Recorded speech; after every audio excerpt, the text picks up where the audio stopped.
Oh, what's up? What? I was trying to make my voice say what's up? I'm gonna get it. Kind of like Martin, but I don't really know what that monkey sound was, but it seemed pretty cool. What's up with y'all? I'm back.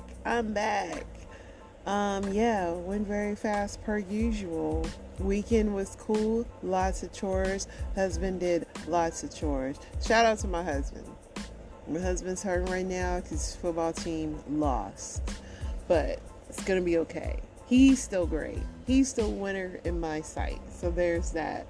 I didn't really do too much this weekend, y'all. I was trapped in consumerism. I saw a commercial while I was eating a snack and my brain said, buy that because you need it. And I am lost in this holiday consumerism spiral where I'm just buying crap I really don't need. I really don't. But I'm buying it. I'm going to continue buying it because for some reason my brain is saying you need to buy that because life will be better for you. So I don't know. We're going to see. But yeah, other than that, y'all, I really didn't do too much of nothing. Me and my husband really did a lot of ripping and running this weekend. We didn't even sit down to formal dinner. We got Chipotle. So yeah. That's the kind of weekend we had. Lots of rain and gloomy weather and just catching up on sleep, the usual. But yeah, let's go ahead and hop into these football scores. It is week, and I definitely I'm going to lose my fantasy football. I already know. I got a couple more players to play, but they're done. But the Cowboys beat the Seahawks 41-35. The Colts beat the Titans 31-28. The Falcons beat the Jets 13-8. The Lions beat the Saints 33-28. The Texans beat the Broncos 22-17. The Chargers beat the Patriots 6-0. How the mighty Patriots have fallen. The Cardinals beat the Steelers 24-10. The Dolphins beat the Commanders 45-15. The Buccaneers beat the Panthers 21-18. The 49ers beat the Eagles 42-19. The Rams beat the Browns 36-19. And my husband's team, the Packers, beat the Chiefs 27-19. A game in which he made me watch and a game in which they lost. Sorry, love. Maybe next week. Taylor Swift was there and she offered no help to the team at all. She was there with her baying in the audience. Let's see what else is going on in the news.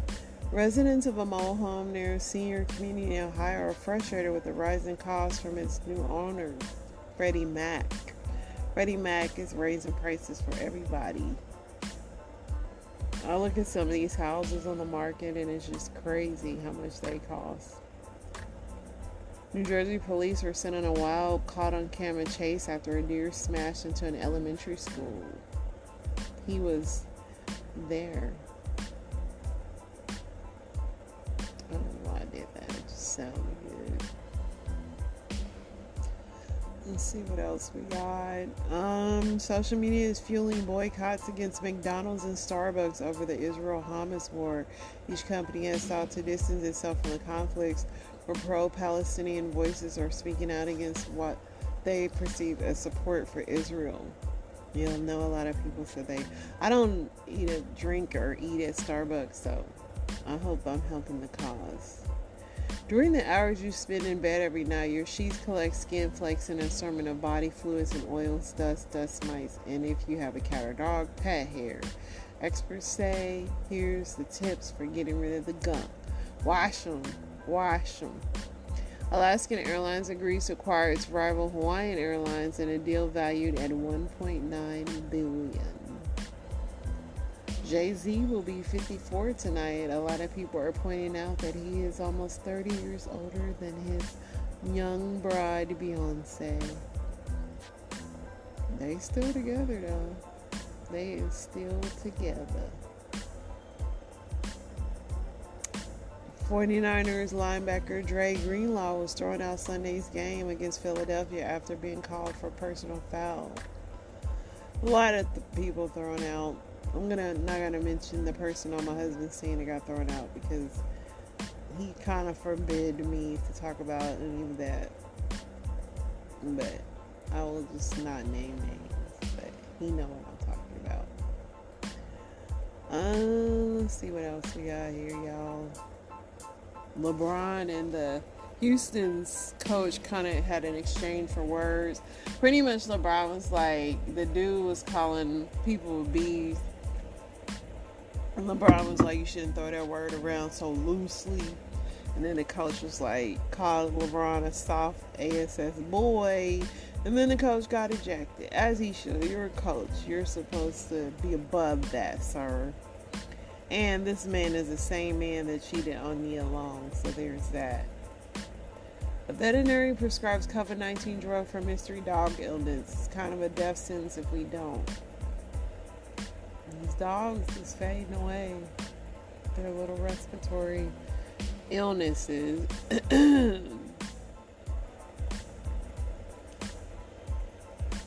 Derek Chauvin was stabbed 22 times and he survived, so there you go. He's got another chance to renew his life. Let's see what else we got going on now. I watched a couple of movies. I watched The Silent Scene. That was a decent movie on Netflix. And then I watched that movie December about that lady, Mary Kay Letourneau, and the young guy she married and had a baby with and went to prison. The movie on Netflix was interesting. It was just kind of like somebody was doing an interview. Natalie Portman was in there, and she was doing an interview and interviewing them, and she was gonna play her in a movie, and they were just showing how weird and creepy their life was. And the boy was pretty miserable because he was so young and his kids were going to college, and he's all like very young and he's got kids in college, and his wife was pretty much still treating him like a child. And needless to say, they split up, but then she did die in 2020 of cancer at 58. So you kind of gotta wonder, was something wrong with her brain or something? Like, you never know. Deion Sanders and Tracy Edmonds call it quits after more than a decade together, 4 years engaged. Deion was not getting married again. He razzle dazzled Tracy. He probably spoiled her a little bit, but Deion he don't seem like he's settling down. And his ex-wife was at a lot of them games. I'm just saying. Let's see what else we got.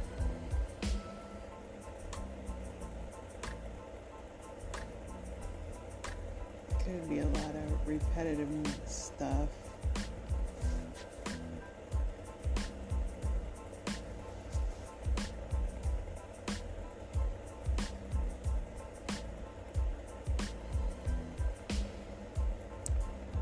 Yeah, nothing really new out here, y'all, like that.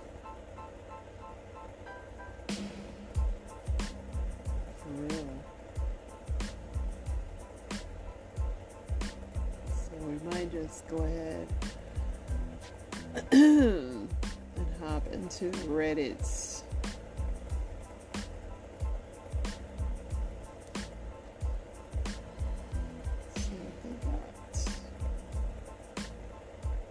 My mom said some of these Reddits are raunchy, and I'm like, Mama, I know, but it's not me. It's not me. It's them. You guys are writing too many raunchy things, and my mom is, and it's my brain. My brain sees something so outlandish, and I'm like, these people have to hear how crazy these people are. But yeah. So here's the first question. Man, what is something that your wife, girlfriend dislikes about herself that you actually find attractive? That's a safe topic, Mom. She's always complaining about her butt. I think it's amazing, though. My wife has a white streak in her hair from a birthmark. She hates it. It was the thing that made me stare at her the day we met. Last week was the 29th anniversary of our first date. Her hair growing gray. Her ears stick out. She covers them with her hair, but I think they're adorable. Her stretch marks and extra skin from weight loss. Some of the larger marks are red, but they look cool to me. Like she fought someone or something, and the extra skin makes her extra soft. Like the parts of the extra skin are some of my favorites. It's so soft. Isn't that what every woman would wish? Y'all think, but it's like it's still unbelievable to believe that y'all just love stretch marks and loose skin. To all the men out there answering, go tell your lovely woman whatever you just said to us here and kiss her deeply after you finish these words. Yes, because why save it? Why waste it on us?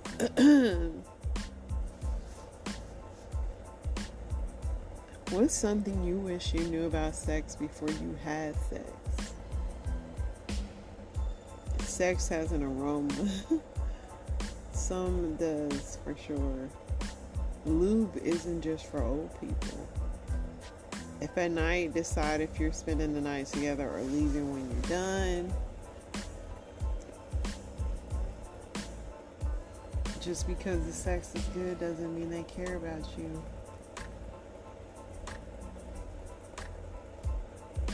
I need to focus on them and not myself. Having sex with someone that you care about and cares about you feels way better than one night stands.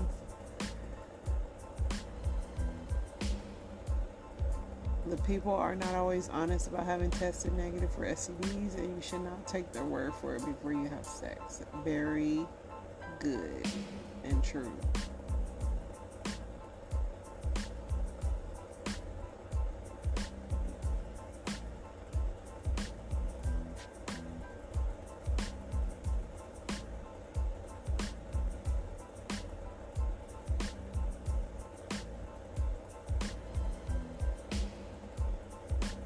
And some of these questions are just unfathomable. That's why I get stuck, because it's like, what the heck? Some of these people, and yes, a lot of them are stuck on sex. I try not to read too many sex questions, but sometimes that's all this place is filled with.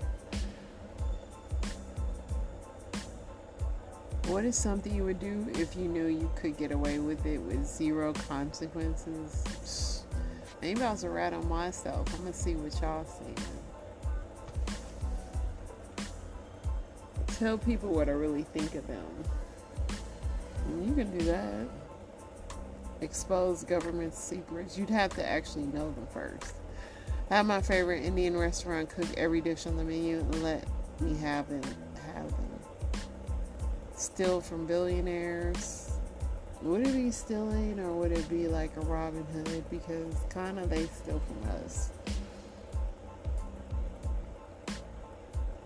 A lot of stealing is going on here. Rob banks non-violently until I have enough money to never work again and live very comfortably.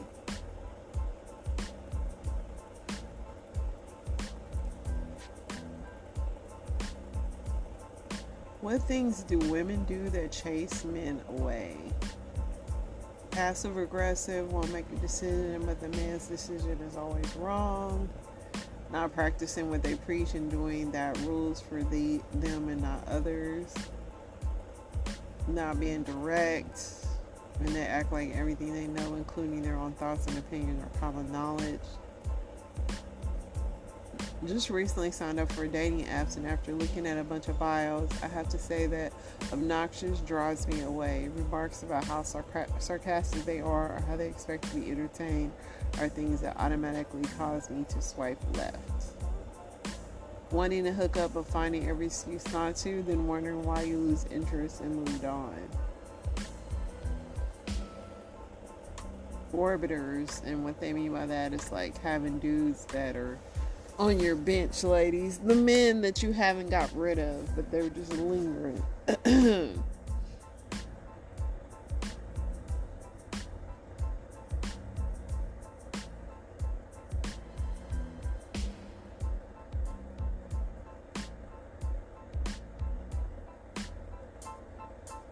What's the hardest thing about being a modern day man?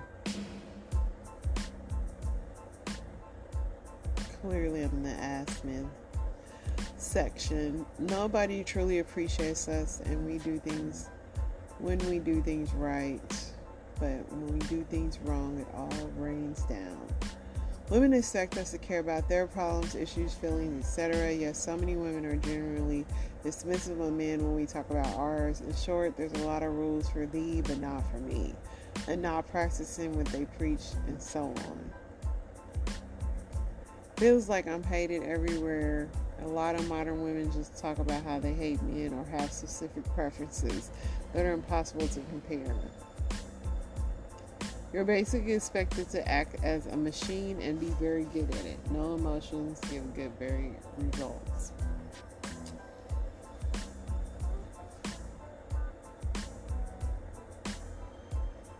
Alright, that's how the men are feeling. Let's see what the women are talking about. What do you do after a horrible day at work? If I was to have a bad day at work, I would totally take a bath when I got home and do something that I really liked. And then probably have ice cream. First, I try to make sure none of my clothing gets caught on any door handles or on the way to the house. That would send me over the edge. Secondly, just starting to strip away everything in the washroom. Thirdly, get in the shower. Lastly, let it out. Let the tears flow.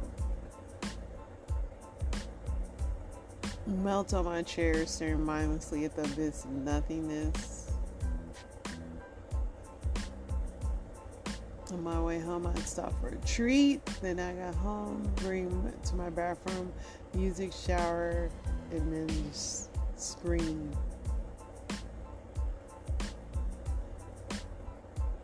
I broke up with my girlfriend because she didn't let me see her phone. What are your thoughts? I think that's when you want to go through people's phone, it's a big trust issue, and that's great if you have somebody that lets you see your phone. Like, I have my husband's passcode and vice versa, but I don't go through his phone because that's not the kind of relationship you want to live. It's not. It seems great, and you should be able to. You should have that passcode. They should give it to you willingly. But you want to live your life having to go through people's phone. It's just not even. And then if you are, and if the person knows it, they're gonna hide stuff from you anyway. So it's just stupid. Somebody says I'm against going into phones of each other's, but since she thought it was okay for her to go through yours, she should have no problem with you going through hers. Somebody said it's dumb to break up over something like that, but considering she asked first and then freaked out for you asking her to do the same thing, good riddance. So I guess she went through his phone first.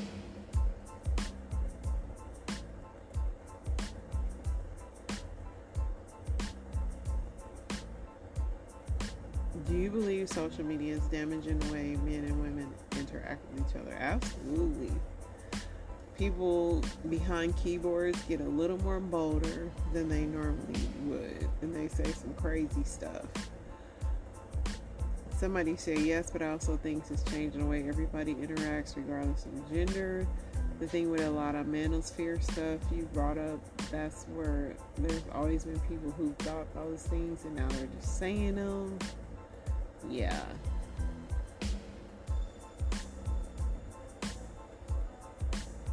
Somebody says, I don't personally buy into all the demonization of social media. Social media is a connector like the letter of the telephone. It's a platform for expression like the stage of television without the studio melting. People have always thought this way. People have always been influenced by others around them, and people have always shared their lives. These are things that social media is doing, and they will always exist. Kids always got bullied. Women always got harassed. People always follow bad influences. It's society in a box. True, but like I said, you get a lot of trolls that get really tough when they get behind that computer. Alright, y'all, let's get into these story times. Are the big 7 medical conditions that if you have them, you automatically meet the medical requirements for disability benefits. The first 3 are having a heart, liver, or kidney transplant. If you've had one of these, you meet the medical requirements for disability for 1 year after the date of the procedure. Next up is if you've had a cochlear implant. After the procedure, you qualify for disability benefits for 1 year. Next up is a lung transplant. After the transplant, you qualify for disability benefits for 3 years. If you are on dialysis, you meet the medical requirements for disability benefits. And finally, if you have been in a coma for over 1 month, you automatically meet the requirements for disability. Of course, there are still non-medical requirements for disability that you're going to have to meet. And if you like learning about disability, follow my channel. There you go. So if you have any of those things, get on down to them people, let them know what's up. And him about the first restaurant he gonna take you to. What's the last restaurant your daddy took you to? Cause you shouldn't be coming to him to be your daddy. That's not his role. It's a first date. I want y'all to bring that down to level 3.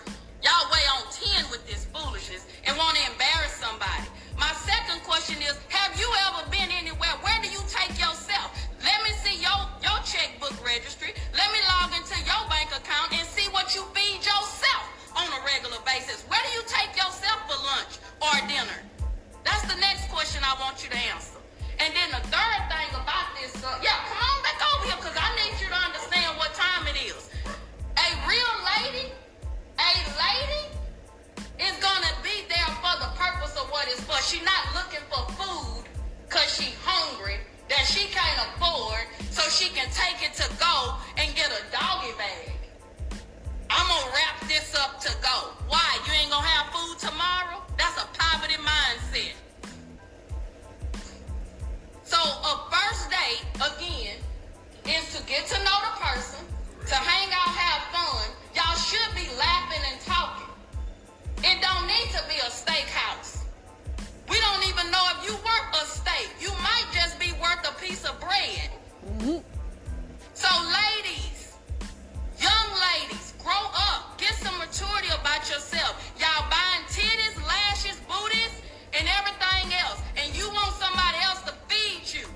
Save your money, stop buying your body, and put it to the side so you can have some food. That's not a man's responsibility. Now, once you dating a man, and once he gets to know you, and y'all vibing, and he want to take you to a nice restaurant, guess what that means? You well deserving of that. He think enough about you to make a reservation. But some of you don't have reservations about your mouth. You talk bad, you disrespectful, you ghetto, you trifling, you don't have an income that substantiates what you want this man to do. You don't reserve being lazy. You full out lazy. You have no reservations on that. But you want the men to make a reservation for a restaurant, but you don't reserve what's between your legs. You passing it out like candy. You rated E for everybody. All righty. I get it. As a mother of sons, I get where she's saying. And I try to teach my sons to, it's okay to pay and stuff like that. But you do have to be careful because some of these little girls, they be trying to get over. And so I get it, but, that mama was through with y'all demanding steak. I mean, some of these young men don't have these kind of jobs, but I also believe if you don't have the money to date, then you should not be dating. And that goes both ways, so. So social media caused me to get a divorce. That's dumb. That's a mistake. Let me explain. I'm the queen of knowing that social media isn't real. And I also strongly believe in comparison is the thief of joy. But I am also fairly intuitive and I can pick up on some things. And so when I can tell people are genuinely happy with each other, that's something I pick up on. And there's a lot of times where I can tell that couples that are together here on social media are not happy at all. And that's always pretty awkward, but that's a story for another time. But I have been wrestling with my own feelings of uncertainty and unhappiness for a while. I hate telling people this, but I had thoughts on my wedding day, and I thought that was just super normal. And I was in the haze of being a new mom. We got pregnant very early in our relationship on purpose, which again, another story for another day. But being a new mom, had 2 kids, 2 young kids, and I was just in survival mode. So I really didn't have a lot of time to think about me or what I wanted or what I was feeling. I was just in kind of like autopilot. And I think that's probably why if you go back on my page, you'll see any videos of me talking about my husband where like I make us out to be like the happiest couple ever, which we're not unhappy. There is actually not a lot of tea here. There's not a lot of like jealousy or animosity or a big story or anything that was wrong. It just also wasn't right. And one of the big things that made me come to terms with the fact that things weren't right, because I had been wrestling again with these feelings for a while, it got really intense in the past year where I was just like sitting there trying to like really process these emotions, process these feelings, and figure out what that means for me, because being a family unit was really important to me. But when I saw all of these couples on social media who like, you know, girls who were so happy to show off their husbands and happy to show off the relationship that they had, it started to become more and more apparent to me that I did not feel the same. Time I would try to do the same or act the same, it felt very forced to me, and I really had to start coming to terms with the fact like, okay, maybe this really wasn't for me. And then through like therapy to address my people-pleasing tendencies and, you know, all kinds of other things, I have really, sorry, there's like a police car creeping by, really creeping by. It all kind of started when I decided I needed to go to therapy because of my people-pleasing tendencies, which you're probably like, okay, that's such an, no, it was really, really hardcore, where I simply did not know who I was or what I wanted because I was so concerned about everyone else. And so through therapy, my therapist, one of the first things she said is like, there is no way you would know who you are because you've spent your whole entire life trying to be what you think you need to be for everyone else. And I think that played a huge part in why I got married, because like I really wasn't thinking about myself. I was just on autopilot, like doing all the things, going through the motions, trying to be the perfect person for somebody else. And so, at the end of the day, I finally kind of snapped out of that and realized that I maybe didn't get it right. I think some of us think we know everything in our early 20s, and some of us do, and some of you guys get it right the first time, and I sadly just did not. And I won't say it's okay because we have kids involved, and that obviously makes this just like very tragic and sad, but I've spent so long, again, dealing with those emotions, dealing with those feelings, and now I am just ready to let it out, let it be free, and let it be open. And this is not a video I really wanted to make. I'm not trying to like act like I'm so excited about this, but I feel like I can't be authentic in my content because I'm constantly trying to tiptoe around the subject that like my life is going to look different soon. It looks different now, and I don't know, I felt like I had to do this. I think it's also important to do things like this because, again, finding other girls who went through this and felt like this before I was ready helped me, again, come to that point of knowing I'm going to be okay if I have to do this too, and that it's okay to, not only let myself find happiness, but let my soon-to-be ex find it too. He is still one of the most wonderful people I've ever met, and any woman is going to be so lucky to be with him. So again, like, don't think you're gonna find like a good story here. There's nothing, but that's where I'm at. If anyone else is feeling the same way, you are not alone, and go to therapy. That shit really does help, and you are allowed to be your own person. You're allowed to figure out what you want. You're allowed to want things that maybe someone can't provide for you, and instead of manipulating a person in a relationship to be everything that you want them to be, you have to find the person that's meant for you. All I have today, this was like so incredibly awkward and so like abruptly ended, but I love you guys so much, and goodbye. I would say I don't think social media broke you up, but I don't think you were ready to be married, because if you saw glaring differences of how people live their life on social media and then you had to compare to your real marriage, I don't think that your marriage was secure. You didn't know. But it's good you're getting a divorce, because the next time you shouldn't be easily swayed, because images and things we see on social media of people's marriages is not like that in real life. I'm really desperate to go back, but I've said it from the start, I won't really go on, so I won't model again until Naomi Campbell was exposed as a human trafficker. Naomi Campbell was a human trafficker? Yeah. What do you mean? Well, first of all, her ex-partner helped to build, I think it's called Little St. James, the island of Jeffrey Epstein, and she helps to bring, in my personal opinion, and I've seen it, and from story and research, she's just like helps to massively bring in women from like the Eastern blocks and stuff in here for human trafficking. And ask anyone you've ever met who's met Naomi Campbell and say what's her energy like, they'll say, bro, it's dark energy. Yeah. She's. Have you met her? No, I've not met her personally. No. So wait. We just touched something deep already. So you're saying Naomi Campbell traffics people, children, to the island, Epstein Island, and beyond, and other things. Yeah. For how deep do you want to go? We're going fucking deep as Sheol if we have to. Okay. I'm not saying that it's not true, but she was hanging out with Epstein a lot, and we'll just never know. But I'm not saying he's wrong all the way on that.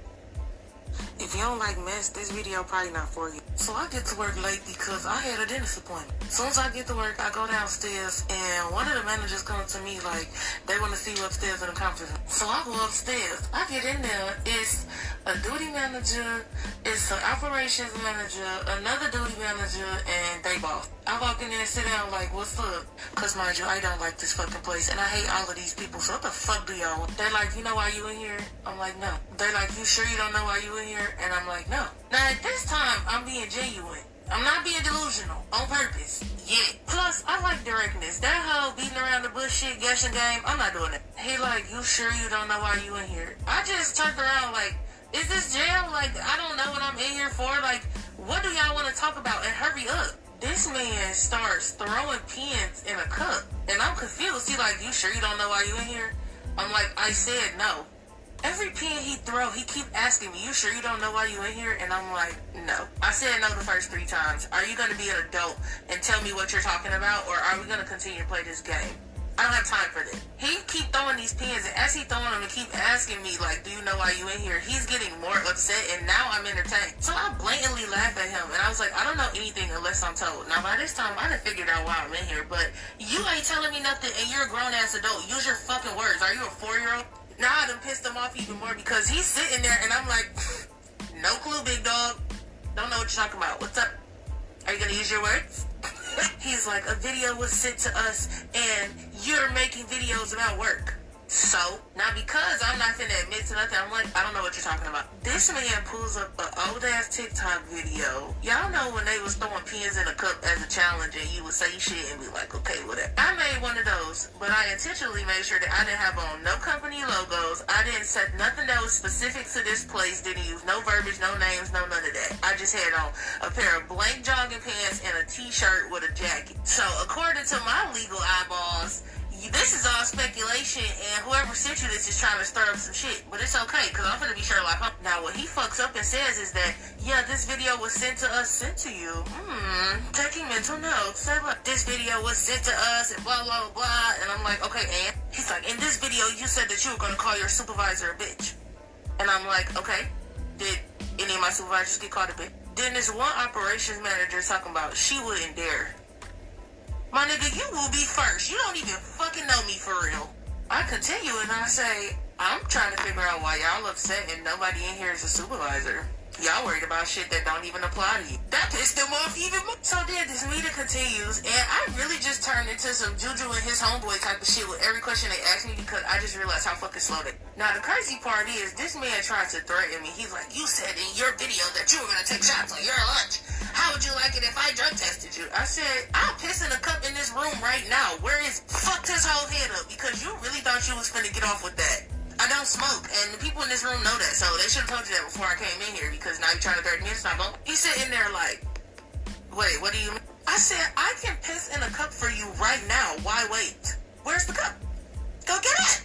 He goes on and on, because he's just trying to pull out shit to scare me. You're not scaring me. He's like, we have a social media policy, and blah, blah, blah. I was like, you can't even prove that I was talking about this place. Pissed him off again. So then he pulls up this sheet of paper and he's waving around this sheet of paper like, we got a social media policy, blah, blah, blah. And in my head, I'm just like, you got a social media policy. At the bare minimum, you didn't even read that bitch out loud. You didn't give it to me. You didn't ask me to sign it to say that I agree to it moving forward. And also, more importantly, you never gave me a synopsis of what's on there. So you still can't hold me accountable for that shit, even if I leave out of here today and make another video right fucking now. Chestnut checker. So this meeting was nothing but a scare tactic for them trying to talk shit. It didn't scare me at all, but now I'm like, I'm finna find out who sent you this video. So I go downstairs. So basically, one of her coworkers that was hating on her sent the video, but y'all if I see my coworker have any access to my social media, immediately blocked. I don't want you to know nothing about my personal life. And I don't know why y'all feel so comfortable, like, letting y'all, because these people are gonna hate on me. Oh my God, bro. Oh my God.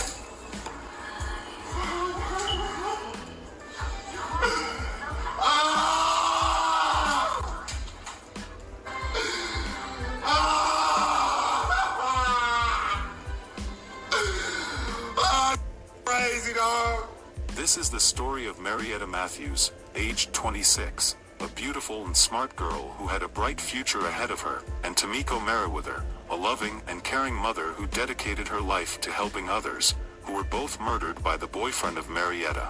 They were killed by Nathan Rashad James, a 24-year-old man who had a history of mental illness and violence. Marietta Matthews was born on June 6, 1994, in Dallas, Texas. She was the daughter of Tamiko Merriweather, a nurse, and Michael Matthews, a businessman. She had two brothers, Michael Jr. and Marcus, who were both younger than her. Marietta was a bright and beautiful girl who loved music, dancing, and fashion. She graduated from Skyline High School in 2012, where she was a popular and outgoing student. She was involved in many extracurricular activities and also excelled academically and received several awards and scholarships. She attended the University of North Texas, where she majored in business administration. She wanted to start her own fashion line and become an entrepreneur. She graduated from college in 2016 with honors. Marietta's mother Tamiko was born on March 3, 1965, in Atlanta, Georgia. She moved to Dallas with her family when she was a child. She was a kind and compassionate person who always helped others in need. She became a registered nurse and worked at the Parkland Hospital for over 20 years. She specialized in neonatal care and saved many lives of premature babies. She was a devoted mother who raised her 3 children with love and care. She was also a devout Christian who attended the New Life Fellowship Church. Marietta and Tamiko had a close and loving relationship. They shared many interests and hobbies. They often spent time together shopping, watching movies, or going to the spa. They also confided in each other about their personal issues and gave each other advice. Marietta met Nathan in 2019 through a mutual friend. They started dating soon after and moved in together in an apartment in Dallas. Nathan was born on July 7, 1996, in Houston, Texas. He was the son of Sandra James, a single mother who struggled with drug addiction and poverty. He had a troubled childhood and dropped out of school at an early age. He became involved in gangs and crime and had a history of domestic violence and drug abuse. He had several arrests and convictions for assault, robbery, and possession of firearm. Sad. So Sunday morning, my daughter came to me. I was in my room now. So I'm off on weekends, and usually on Sunday, I'm just chilling. We in the house, me and the kids. I don't let my kids play in the neighborhood. I don't know anybody in the neighborhood until now. So one of my kids got in some trouble with school, and so she's restricted from doing a lot of things because of her behavior. All right, so she wakes up 10:45. She comes to me. I'm gonna say 11 o'clock. It was like 11 o'clock. 11 o'clock, she comes to me. Hey, mommy, can I go in the backyard and play? Okay, yeah, you can go in the backyard and play. Cool. My daughter comes down a little bit after 11, maybe 11:10, I don't know. She like, mommy, where's Sayer? She was like, the back door is open and she's not here. I said, she in the backyard playing. She said, no, she not. We go back there. This girl's nowhere to be found. So my oldest daughter and my second oldest daughter go in the neighborhood to look for her. She's nowhere in sight. So I'm like, yeah, okay, I'm gonna give her a little bit more time. She don't come up, we're gonna have some problems, and I'm gonna have to go out and look. So my youngest daughter, she wakes up, and I asked her, I was like, hey, that little girl that Sire plays with, I'm like, do you know where she live at? And she was like, yeah. So she took us over there. I go up. I have my other kids stay in the car. I knock on the door. The little girl answers the door. I said, hi. I said, have you seen Sire today? No. I said, she haven't came over your house? No. I said, so you haven't seen her none today? No. I said, okay. Well, if you see her, let her know I'm looking for her. Okay. So then I hear her mother say, who's at the door? But the little girl closed the door. And son says, something ain't right. Sire's in that house. So I knock on the door again. The little girl answers the door again. No parent is answering the door. This child is. I said, hey, I'm going to speak to your mom. Your mother home? Yes. So her mother come like, oh, excuse me. I'm sorry. Who are you? I said, my daughter Sire plays with your daughter, and she's been missing since 11 a.m. this morning from the house, and I came over to see if she was here, and your daughter told me she wasn't. And so as I'm talking to her, Sire pops up, and she was like, you told her she wasn't here? So it was two little girls with the little girl to answer the door. She said, I told you yes. I said, no, you did not. And so she's asking the little girls, didn't I tell her yes? The little girl was like, no, So her mother pops her in the hand and said, oh, why would you lie to me like that? She was like, you know, when his door rings, your father get the notification through his phone, so it's going to be on camera. I said, She said, when your father get home, you're going to be in trouble. He's going to whip your ass. That's what she said. So I grabbed Sire. I've never met this lady a day in my life. I only seen this little girl once at the school. Never met her. I snatched her up out of her house. You going to people's house? You don't even know these people. Bring your tail up out of here and let's go home. I get a call shortly after from the mother. And the mother's just like, oh, I want to let you know that Sire's a sweet girl. She didn't give me any problems. I'm a social worker. My husband is a life insurance agent. She's fine up here. I don't know you. Okay, so it kind of registered to me something ain't right here. Part two, this little girl continues to lie. She got a problem on her hands. If your kid is already sneaking out the house at 12, big problem. Seems like some counseling needs to be had because something ain't sounding right about this. That your daughter feel like she gotta lie to you. But I ain't gonna lie to y'all. I'll be back tomorrow. Y'all like that? Alright, y'all have a safe, blessed week. I pray that y'all don't get none of these little codes and stuff that's running out around here. Just stay safe, y'all. Peace.